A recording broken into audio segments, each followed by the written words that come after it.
Welcome to ECE 376, lecture number 15, take 2. More examples of chi-squared tests. Now, what we looked at in our last lecture was the chi-squared test.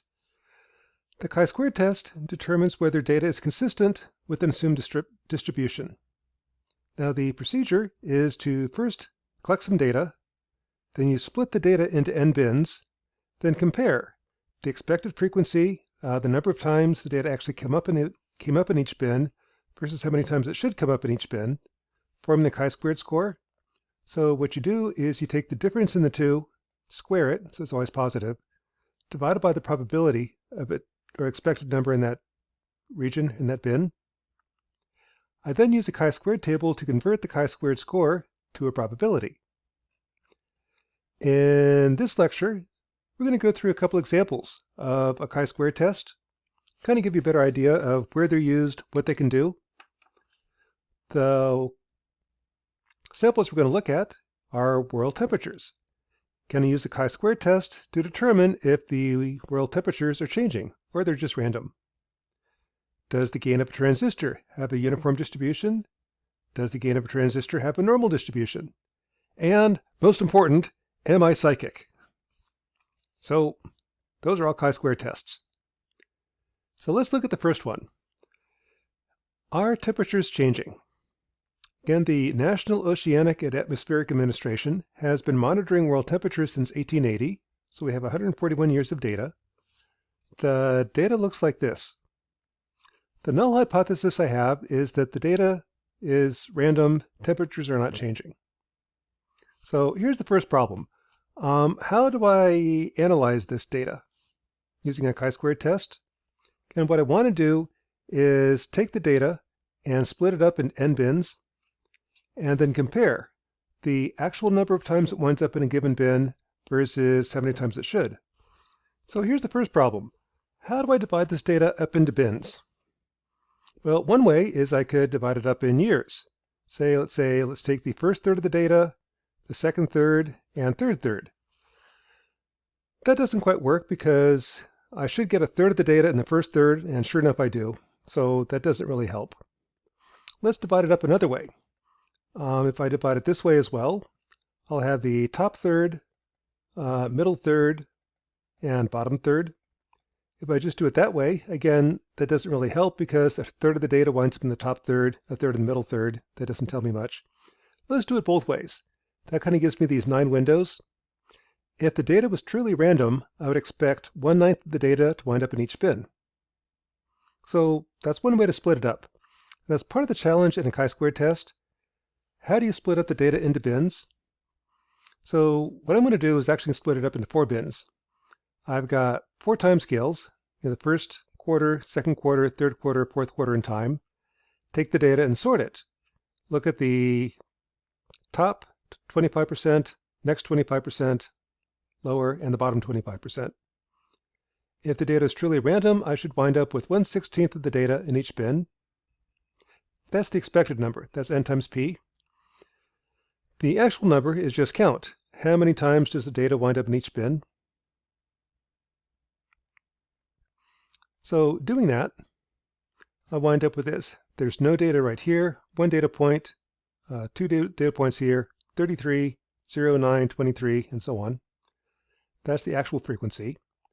Now we can form a chi-square test, or a chi-square table. I'll take each bin, take the expected number of occurrences, that's the total number of data points divided by 16, versus the actual, take the difference squared divided by np, that's your chi-squared score. Do that for each point, add them all up. My chi-squared value is 174. Okay, so what does that mean? Well, to figure that out, I go to StatTrak, and I've got 16 bins, meaning 15 degrees of freedom. My chi-squared score is 174. Find the probability. And it comes up being 1. It's actually not 1. No probabilities are 1. This just means the probability is higher than 0.99995, rounded up to 1. What that tells me is that I can be at least 99.995% certain that global temperatures are not uniformly distributed. That's pretty much all a chi-squared test tells you. Assume a distribution, in this case, uniformly distributed. And I can reject that. That ain't true. So chi-squared tells us pretty darn certain something's up. Well, rather than just looking at world weather, let's look at the city of Fargo. If I look at the average temperature year by year in the city of Fargo, this is data from Hector Airport since 1942, I've got this data. Is this just random? Some years are hot, some years are cold, there's no trend. Or is there information in there? I'm going to use a chi-squared test. And again, the null hypothesis is there's no information here, it's just random.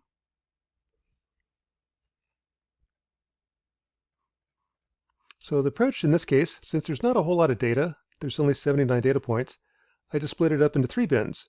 The first third, second third, and last third of the years. Lowest third, middle third, top third for temperatures. And then count. How many times does the data wind up in each bin? Again, it doesn't really help just to do years, because sure enough, a third of the years wind up in the first third. It doesn't work in temperature alone. The lowest third has 1/3 of the data, kind of obviously. But if I do both together, I actually get something. So again, what I should have is 1/9 of the data in each bin. This is the actual frequency.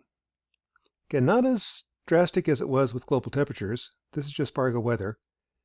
Is there a pattern there? And that's really all the chi-squared test is going to tell you. Is the data random, or is there something there? It doesn't tell you what's there, it just tells you it's not random.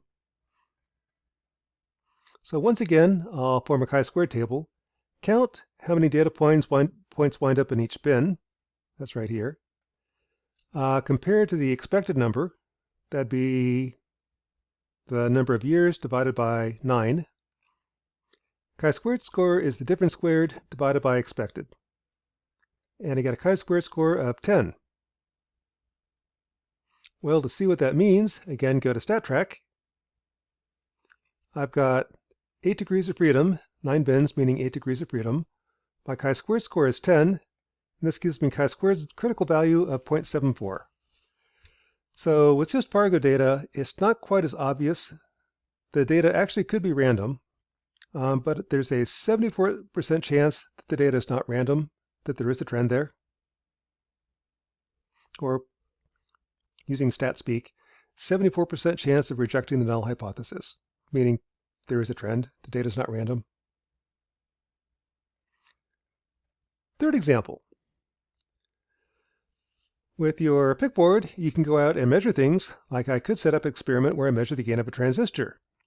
And if I did that, these are 62 ZTEX 1051A transistors I measured. Find the gain, and here's what you get. That's 62 data points. I took the data and sorted it, it's lowest gain to highest gain. That kind of gives you the cumulative distribution function. Test against a null hypothesis. So first I have to pick a null hypothesis. And the hypothesis I'm going to pick is that the data is uniformly distributed between 600 and 1200 for the gain.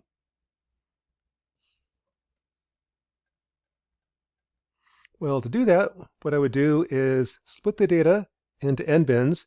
In this case, just because the tick marks are so nice, I chose 0 to 600 as one bin, 6 to 700, 7 to 800, and so on.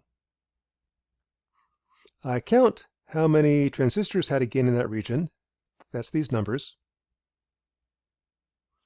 I can now set up a chi-squared table. Again, if this is a uniform distribution between 600 and 1200, let's see, 1, 2, 3, 4, 5, 6. 1/6 of the data should wind up in each bin. It's the uniform distribution. Here's the actual frequency. Take the difference squared divided by expected, add them all up. I get a chi-squared score of 28.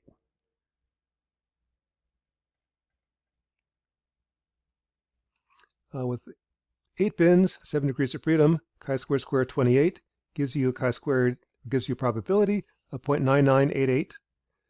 So I'm 99.98% certain that the ZTEX transistors do not have a uniform distribution.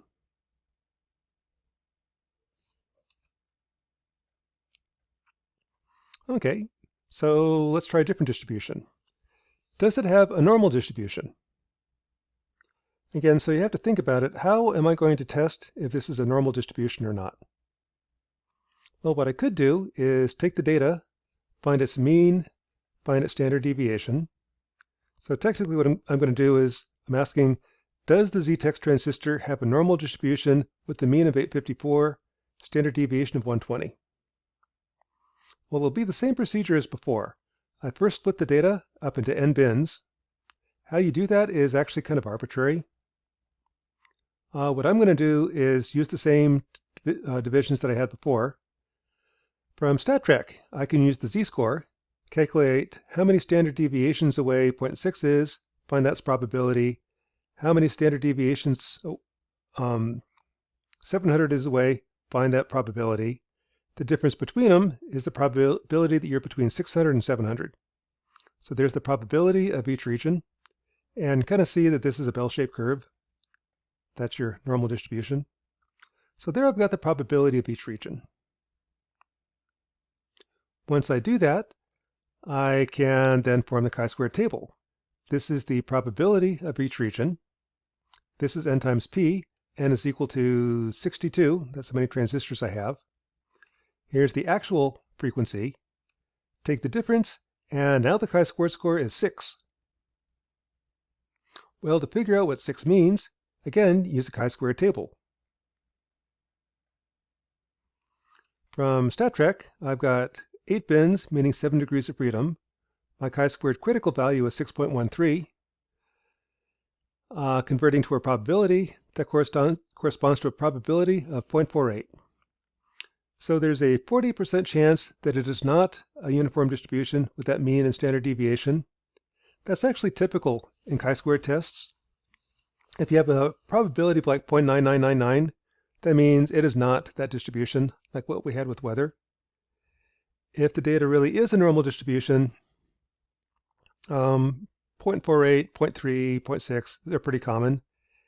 If you get a number that's too small, like 0.01, that usually means that you fudged the data. So 0.48 is very typical. What that means is that there's no conclusion. I can't reject that it's actually a normal distribution. I can't conclude that I fudged the data. So, yeah, maybe. And finally, the one you've all been waiting for. Am I psychic? So, challenge is, how do you determine whether you're psychic or not using a chi-squared test? Well, here's one way to do it. Take a deck of playing cards and turn them over.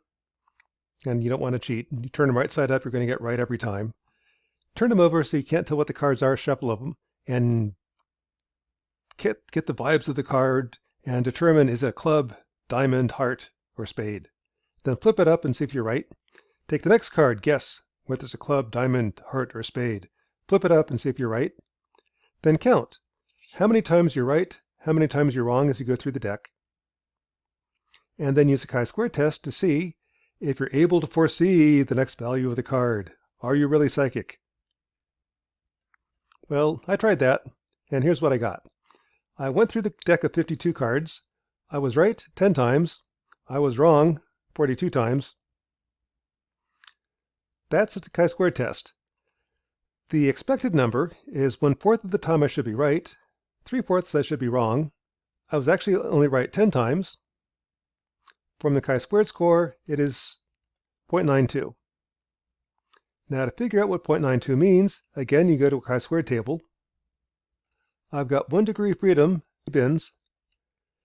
Chi-squared critical value is 0.92. That means 0.66. So what that means is there's a 66% chance that I wasn't just guessing. But actually I was worse than you'd guess from random.